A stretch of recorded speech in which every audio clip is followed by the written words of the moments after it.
আসসালামু আলাইকুম। আজ 4 জুলাই 2024 শুরু করছি চেঞ্জ টিভি প্রতিদিনের গল্প অনুষ্ঠান। দর্শক, আপনাদের সঙ্গে রয়েছে আমি জহিরুল ইসলাম টুটুল। শুরুতেই সংবাদ শিরোনাম। হঠাৎ প্রতিবাদে অগ্নিগর্ভ ঢাকা বিশ্ববিদ্যালয়, ছাত্রলীগের হাতে আটকদের ছিনিয়ে নিল আন্দোলনকারীরা। হঠাৎ ভারতের বিষয়ে উদার মনোভাব চীনা রাষ্ট্রদূতের। অস্ট্রেলিয়ায় ফিলিস্তিনের পক্ষে তুমুল প্রতিবাদ। এবার বিস্তারিত। হঠাৎ অগ্নিগর্ভ হয়ে উঠেছে ঢাকা বিশ্ববিদ্যালয়। বহুদিন পর স্লোগানে প্রতিবাদ মুখর হল ঢাবি ক্যাম্পাস। প্রথম ও দ্বিতীয় শ্রেণীর সরকারি চাকুরিতে 30% মুক্তিযোদ্ধা কোটা সহ 56% কোটা পুনর্বহালের আদেশের বিরুদ্ধে চলছে আন্দোলন। তৃতীয় দিনের মতো রাজধানীর শাহবাগ মোড়ে অবস্থান করা শিক্ষার্থীরা বলেছেন, কোটা সংস্কার না করে ঘরে ফিরব না। বৃহস্পতিবার বেলা 11:30টায় শিক্ষার্থীরা প্রথমে ঢাকা বিশ্ববিদ্যালয়ের সেন্ট্রাল লাইব্রেরির সামনে জড়ো হন। সেখান থেকে মিছিল নিয়ে হলপাড়া ভিসি চত্বর টিএসসি হয়ে দুপুর 12:15টায় শাহবাগ মোড়ে অবস্থান নেন। আন্দোলনকারীরা বলেন, আমরা শাহবাগ মোড়ে অবস্থান নিয়েছি, আমরা এখানে 1-2 ঘন্টার জন্য আসিনি, আমরা দীর্ঘ সময়ের জন্য আন্দোলনে জড়ো হয়েছি। আমাদের দাবি আদায়ের আগ পর্যন্ত আমরা এখানে অবস্থান করব। প্রসঙ্গত 4 দফা দাবিতে আন্দোলন চালিয়ে যাচ্ছেন শিক্ষার্থীরা। দাবিগুলো হল: 1.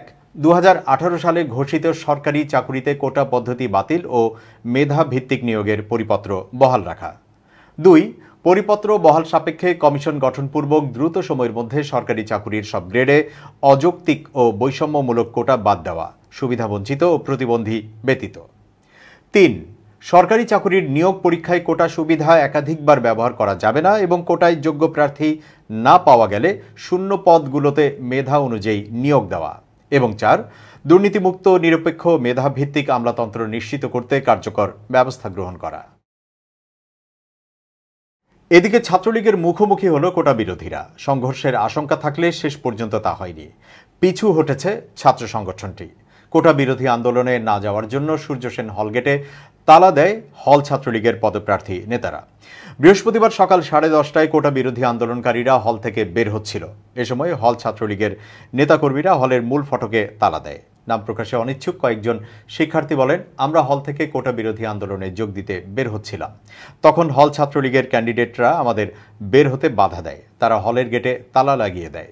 এরপর 11:30টার দিকে হল গেটের কর্মচারীরা গেটের তালা খুলে দেয়।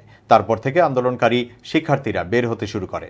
হলে শিক্ষার্থীদের আটকে রাখা হয়েছে জেনে 11:50-এ কোটা বিরোধী আন্দোলনকারী শিক্ষার্থীরা মিছিল নিয়ে সূর্য সেন হলের দিকে যায়। পরে আন্দোলনকারীরা মূল ফটক খুললে হলের ভেতরে থাকা আন্দোলনকারীরা বের হয়। পরে মিছিল নিয়ে 12:15টার দিকে ঢাকা বিশ্ববিদ্যালয়ের মাস্টারদা সূর্য সেন হল, হাজী মোহাম্মদ মহসিন হল, উপাচার্যের বাসভবন, রাজু ভাস্কর্য ঘুরে শাহবাগ এসে অবরোধ করেন শিক্ষার্থীরা। এ সময় তারা কোটা বাতিল এবং 2018 এর পরিপত্র বহালের দাবিতে নানা স্লোগান দেন। ঢাকায় নিযুক্ত চীনের রাষ্ট্রদূত ইয়াও ওয়েন বলেছেন, তিস্তা প্রকল্পে ভারতের সঙ্গে একযোগে কাজ করতে রাজি আছে চীন। যে কোনো সিদ্ধান্তকে আমরা সম্মান করব। এই প্রকল্প নিয়ে আমরা প্রস্তাব দিয়েছিলাম।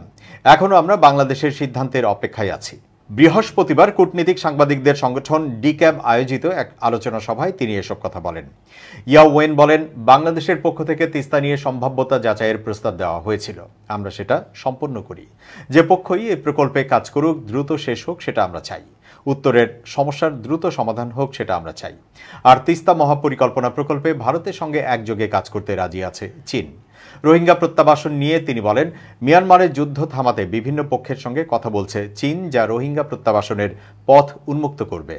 দেশটির অভ্যন্তরীণ পরিস্থিতি অত্যন্ত জটিল হয়ে পড়েছে, কিন্তু যত জটিলই হোক আমরা চেষ্টা করে যাব যুদ্ধবিরতি আনার। যুদ্ধবিরতি না হলে রোহিঙ্গা প্রত্যাবাসন কঠিন। আমরা আরাকান আর্মির সঙ্গেও কথা বলেছি এই বিষয়ে। আরাকান আর্মি সহ সব আঞ্চলিক সশস্ত্র গোষ্ঠীর সঙ্গে আমাদের যোগাযোগ রয়েছে। তিনি আরো বলেন, মিয়ানমারের অভ্যন্তরীণ সংঘাতের কারণে রোহিঙ্গা ইস্যু নিয়ে তৃতীয় পক্ষীয় আলোচনা সাময়িক বন্ধ রাখা হয়েছে। তবে এটিকে আমরা বন্ধ বলতে চাই না। এটাও নিশ্চিত নই যে কবে প্রত্যাবাসন শুরু হবে। আমরা চেষ্টা করছি যাতে গৃহযুদ্ধ থামে এবং রোহিঙ্গা প্রত্যাবাসনের দ্বার উন্মুক্ত হয়।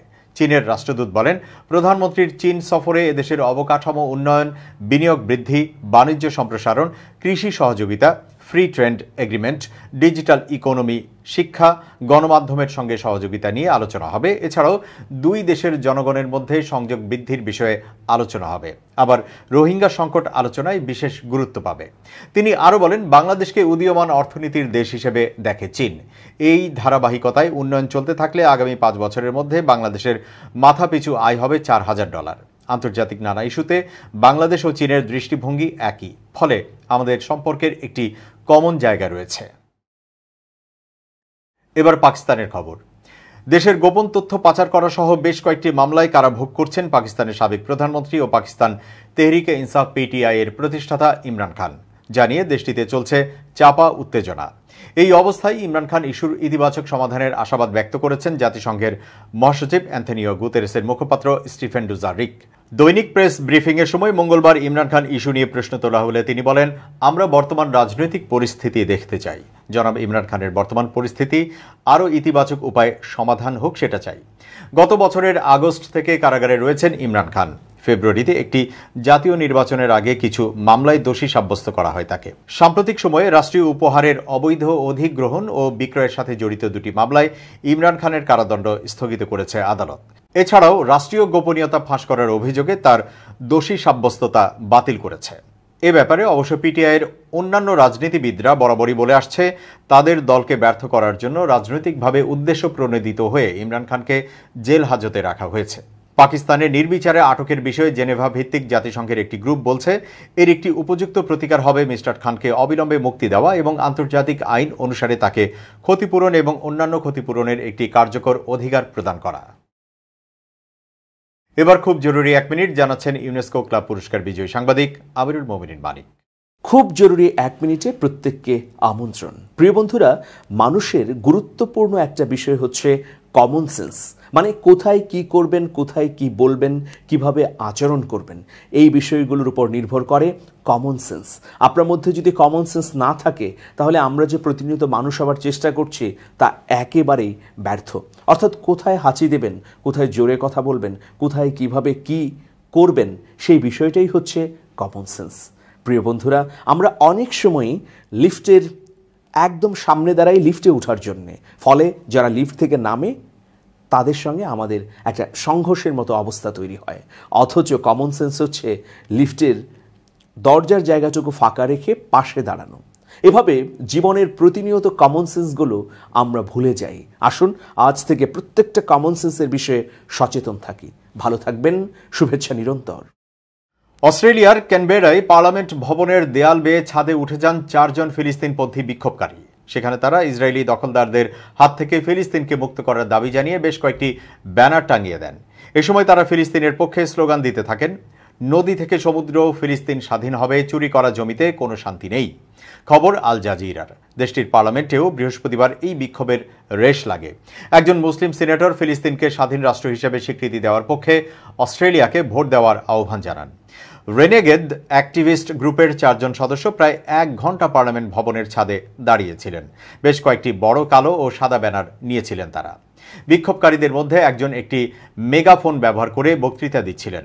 তারা বলছিলেন, গাজায় মার্কিন যুক্তরাষ্ট্রের সমর্থনে ইসরায়েলি সরকার যুদ্ধাপরাধ করছে। এখানে অস্ট্রেলিয়ান সরকারও অভিযুক্ত, কারণ তাদেরও এখানে সমর্থন রয়েছে।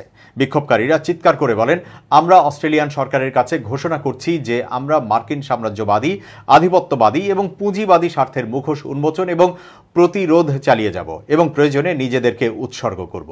পুলিশ এবং নিরাপত্তা কর্মীরা এ সময় ভবনটির মূল প্রবেশদ্বারে নিচে বিক্ষোভকারীদের না হাঁটতে নির্দেশ দেন। এ সময় ছাদে আরও অনেককে বিক্ষোভকারী দলটিকে সরানোর চেষ্টা করতে দেখা গেছে। পরে স্থানীয় সময় বেলা 11:30টায় অপেক্ষমান পুলিশ সদস্যরা বিক্ষোভকারীদের ব্যানার গুছিয়ে নেয়। এটি সংসদের নিরাপত্তার একটি গুরুতর লঙ্ঘন। বিরোধী স্বরাষ্ট্র বিষয়ক মুখপাত্র জেমস প্যাটারসন সামাজিক যোগাযোগ মাধ্যম এক্সে এক বার্তায় এই কথা বলেন। তিনি আরও বলেন, এই ধরনের অনুপ্রবেশ রোধ করার জন্য বিল্ডিংটিতে বড় ধরনের সংস্কার প্রয়োজন। অবশ্যই এটি তদন্ত করে দেখা উচিত। এবার মধ্যপ্রাচ্য প্রসঙ্গ। ইরানের পররাষ্ট্র মন্ত্রণালয়ে 11 জন মার্কিন কর্মকর্তার উপর নিষেধাজ্ঞা আরোপ করেছে। যুক্তরাষ্ট্রে বিশ্ববিদ্যালয়ের শিক্ষার্থীদের ফিলিস্তিনপন্থী আন্দোলন বাধা দেওয়ার অভিযোগে এই কর্মকর্তাদের উপর নিষেধাজ্ঞা দিয়েছে দেশটি। স্থানীয় সময় গতকাল বুধবার এক বিবৃতিতে মন্ত্রণালয় নিষেধাজ্ঞার কারণ হিসেবে মার্কিন যুক্তরাষ্ট্রে ফিলিস্তিনপন্থী ছাত্র আন্দোলন দমনে মানবাধিকার লঙ্ঘন করার কথা উল্লেখ করেছে। গত এপ্রিল এবং জুনে মার্কিন যুক্তরাষ্ট্র জুড়ে ছাত্ররা গাজায় হামাসের সঙ্গে ইসরায়েলের যুদ্ধের বিরুদ্ধে প্রতিবাদ করেছিল। হামাস গত অক্টোবরের 7 তারিখে ইসরায়েলে হামলা চালায়। এতে 1200 ইসরায়েলি নাগরিক নিহত হয়। এছাড়া আরও 250 জনকে জিম্মি করে নিয়ে যায় গাজায়। ইসরায়েলের পাল্টা হামলায় গাজায় এই পর্যন্ত 37,953 জন নিহত এবং 87,266 জন আহত হয়েছে। অন্যদিকে ইসরায়েল দাবি করছে নিহতদের মধ্যে অন্তত 16,000 হামাস জঙ্গি রয়েছে। ইরানের নিষেধাজ্ঞা পাওয়া আমেরিকানদের মধ্যে রয়েছেন ফ্লোরিডা বিশ্ববিদ্যালয়ের পুলিশ বিভাগের প্রধান লিন্ডা জে স্টাম্প কার্নিক এবং কলম্বিয়া জেলার মেট্রোপলিটন পুলিশ বিভাগের প্রধান পামেলা এ স্মিথ। এছাড়া আছেন জর্জিয়ার জননিরাপত্তা বিভাগের কমিশনার উইলিয়াম বিলি হিচেনসন, জর্জিয়ার ফিল্ড অপারেশনের কমান্ডিং অফিসার এডি গ্রিয়ার। এই নিষেধাজ্ঞার কারণে কর্মকর্তারা ইরানি অর্থ ব্যবস্থা ও ব্যাংকিং সিস্টেমে লেনদেন করতে পারবেন না। তাদের সম্পদ জব্দ করা হবে এবং তাদের ইরানে প্রবেশের ভিসা দেওয়া বা ইরানে প্রবেশের ওপর নিষেধাজ্ঞা দেওয়া। অন্যদিকে ইরান তার পরমাণু কর্মসূচির জন্য আগে থেকেই মার্কিন নিষেধাজ্ঞার অধীনে রয়েছে। এছাড়া ইউক্রেনের বিরুদ্ধে রাশিয়ার যুদ্ধে সমর্থন এবং দেশে মানবাধিকার লঙ্ঘনের জন্য ইরানও বিশ্বব্যাপী নিষেধাজ্ঞা পেয়েছে। ইরানের সর্বোচ্চ নেতা আলী খামেনি সহ ইরানের নেতারা পশ্চিমা বিশ্ববিদ্যালয়ের বিক্ষোভের প্রশংসা করেছেন। বিক্ষোভকারীদের মার্কিন ও ইসরায়েলি নীতির বিরুদ্ধে ইরানের প্রতিরোধের অংশ হিসেবে দেখছেন। খামেনি বিক্ষোভকারীদের যুক্তরাষ্ট্র ও ইসরায়েলের বিরুদ্ধে ইরানের প্রতিরোধ ফ্রন্টের অংশ হিসেবে অভিহিত করেছেন। সর্বশেষ অস্ত্রবিরতি, পণবন্দি মুক্তির রূপরেখা নিয়ে গাজা ভিত্তিক ফিলিস্তিনি প্রতিরোধ আন্দোলন হামাসের প্রতিক্রিয়া পরীক্ষা করে দেখছে ইসরায়েল। বুধবার রাতে ইসরায়েল এই তথ্য জানিয়েছে। ইসরায়েলি প্রধানমন্ত্রীর অফিসের মাধ্যমে গোয়েন্দা সংস্থা মোসাদ থেকে প্রকাশিত এক বিবৃতিতে বলা হয়েছে, পণবন্দি চুক্তির রূপরেখা প্রশ্নে হামাসের যে মন্তব্য মধ্যস্থতাকারীরা পেয়েছে তা তারা ইসরায়েলি আলোচকদের কাছে পৌঁছে দিয়েছে। সংক্ষিপ্ত বিবৃতিতে বলা হয়, ইসরায়েল মন্তব্যগুলো পরীক্ষা করে দেখেছে এবং মধ্যস্থতাকারীদের কাছে জবাব দেবে। হামাস পরে নিশ্চিত করে যে তারা তাদের সর্বশেষ দাবিগুলো দাখিল করেছে। তারা এক বিবৃতিতে জানায়, তারা যুদ্ধ বন্ধ করার সমঝোতা করতে অত্যন্ত আগ্রহী এবং আমরা মধ্যস্থতাকারীদের সাথে যোগাযোগ অব্যাহত রাখছি। হামাস জানায়, আমরা যুদ্ধ বন্ধ এবং গাজা উপত্যকা থেকে পূর্ণ প্রত্যাহারের লক্ষ্য নিয়ে কিছু ধারণা মধ্যস্থতাকারীদের দিয়েছি। তারা দাবি করে তারা তাদের দাবির প্রতি নমনীয় হয়েছে, তবে ইসরায়েল প্রতারণা করা এবং পিছলে যাওয়ার চেষ্টা করছে।